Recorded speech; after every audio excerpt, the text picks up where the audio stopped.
L'après-midi 12 décembre 2012, un conseil des ministres s'est tenu de 10h à 12h30 au palais de la présidence de la République à Abidjan, sous la présidence de son Excellence M. Alassane Ouattara, président de la République, chef de l'État. L'ordre du jour de cette réunion comportait les points suivants: A. Mesures générales, projet de loi notamment; B. Mesures individuelles; C. Communication; et D. Divers. A. Mesures générales, projet de loi. Au titre du ministère d'État, ministère du Plan et du Développement, sur présentation du ministre, le Conseil a adopté un projet de loi portant organisation, réglementation et coordination du système statistique national. Ce projet de loi vise à rénover le système statistique national pour en faire un outil moderne, cohérent et performant pour tous les décideurs. Il définit les missions du système statistique national et les principes fondamentaux sur lesquels vont se baser les activités statistiques, donne la composition du système statistique national et institue un organe de coordination chargé de veiller à l'application des dispositions de la loi. B. Mesures individuelles. Au titre du ministère d'État, ministère des Affaires étrangères, sur présentation du ministre, le Conseil a donné son agrément en vue de la nomination de M. Mohamed Abdellahi El Boukari El Valali en qualité d'ambassadeur de la République islamique de Mauritanie près la République de Côte d'Ivoire, la nomination de M. Alfonso Di Rizzo en qualité d'ambassadeur de la République d'Italie près la République de Côte d'Ivoire, la nomination de M. Moustapha Gebari en qualité d'ambassadeur du Royaume du Maroc près la République de Côte d'Ivoire, la nomination de M. Yassine El Oued en qualité d'ambassadeur de la République de Tunisie près la République de Côte d'Ivoire. 2. Au titre du ministère de la Promotion, de la Jeunesse, des Sports et des Loisirs. Sur présentation du ministre, le Conseil a adopté une communication relative à la candidature de la Côte d'Ivoire au poste de secrétaire général de la Conférence des ministres de la Jeunesse et des Sports de la Francophonie, Conféges. La Côte d'Ivoire entend à cet effet présenter la candidature de M. François Alayao au cours de la 34e session ministérielle de la Conféges qui se tiendra les 7 et 8 mars 2013 à Niamey au Niger. C. Communication. 1.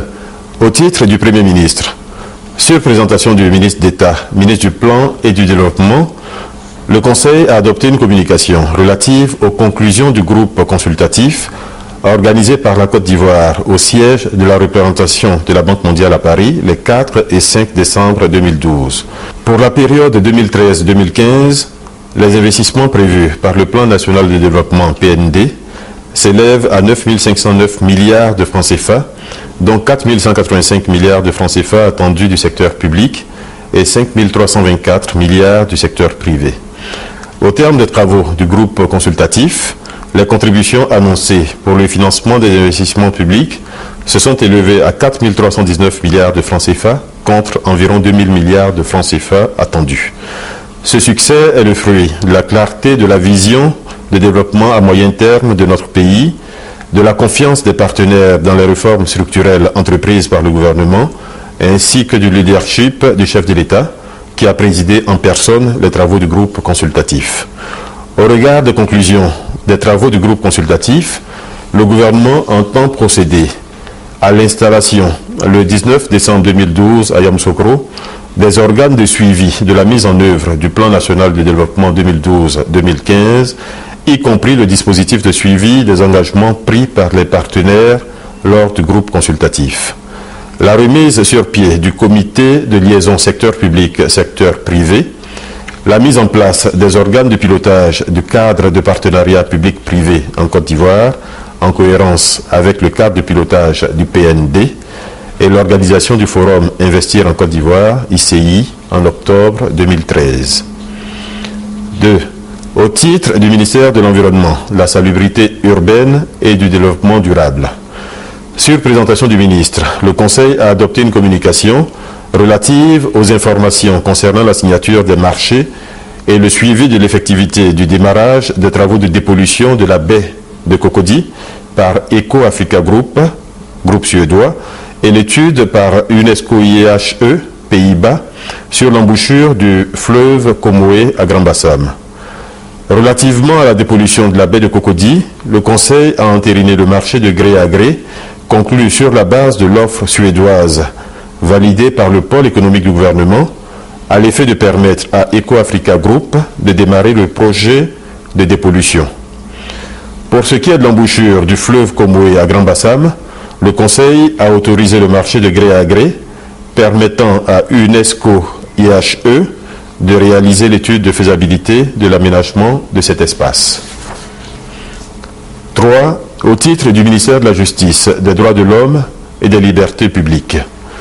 Sur présentation du ministre, le Conseil a adopté une communication relative à la célébration du 64e anniversaire de la Déclaration universelle des droits de l'homme. Cette déclaration symbolise l'attachement des Nations unies et de ses États membres aux idéaux universels de la dignité humaine. Cette journée commémorative constitue pour la communauté internationale et tous les acteurs de la promotion et de la défense des droits de l'homme l'occasion d'évaluer la situation des droits de l'homme dans le monde et de redoubler d'efforts pour mieux connaître et respecter les idéaux énoncés dans cette déclaration. 4. Au titre du ministère du Commerce, de l'Artisanat et de la promotion des PME, sur présentation du ministre, le Conseil a adopté une communication relative à la participation de la Côte d'Ivoire au 7e sommet des chefs d'État et de gouvernement du groupe des États d'Afrique, des Caraïbes et du Pacifique, ACP, à Malabo, Guinée équatoriale, du 10 au 14 décembre 2012. Ce sommet, qui a pour thème l'avenir du groupe ACP dans un monde en mutation, défis et opportunités, permettra aux participants d'examiner les questions relatives aux préoccupations mondiales telles que la sécurité, la bonne gouvernance, les changements climatiques, la sécurité alimentaire, etc. Au titre du ministère des Transports, sur présentation du ministre, le Conseil a adopté une communication autorisant le ministre des Transports à procéder à la renégociation de la convention de concession du terminal à conteneurs du port d'Abidjan. Dans ce cadre, le ministre conduira la délégation chargée des négociations qui se rendra à Paris du 12 au 16 décembre 2012. D. Divers. Premier point de divers. Au titre du ministère d'État, ministère de l'Intérieur et de la Sécurité, en liaison avec le ministère d'État, ministère des Affaires étrangères, le Conseil a été informé du décès accidentel du nonce apostolique et doyen du corps diplomatique, Monseigneur Ambrose Matta, survenu le samedi 8 décembre 2012. Le gouvernement renouvelle ses sincères condoléances à la famille du défunt, aux membres du corps diplomatique accrédité en Côte d'Ivoire, ainsi qu'à la grande famille chrétienne de notre pays. L'inhumation de Monseigneur Matta aura lieu le vendredi 14 décembre 2012 en Inde, en présence d'une délégation gouvernementale ivoirienne. Auparavant, une messe de requiem pour le repos de l'âme du défunt aura lieu le jeudi 13 décembre 2012 à la cathédrale Saint-Paul d'Abidjan, en présence du chef de l'État. Deuxièmement, au titre du ministère d'État, ministère de l'Intérieur et de la Sécurité, en liaison avec le ministère de la Santé et de la lutte contre le sida, le Conseil a été informé de l'accident de la circulation survenu le lundi 10 décembre 2012 sur l'axe Soubré-Grands Atri, dont le bilan est d'une trentaine de personnes décédées et de 54 blessés. En ces circonstances douloureuses, le gouvernement tient à exprimer ses condoléances les plus attristées aux familles des victimes et présente ses vœux de prompt rétablissement aux blessés. Dès l'annonce de cet accident, le gouvernement a pris les dispositions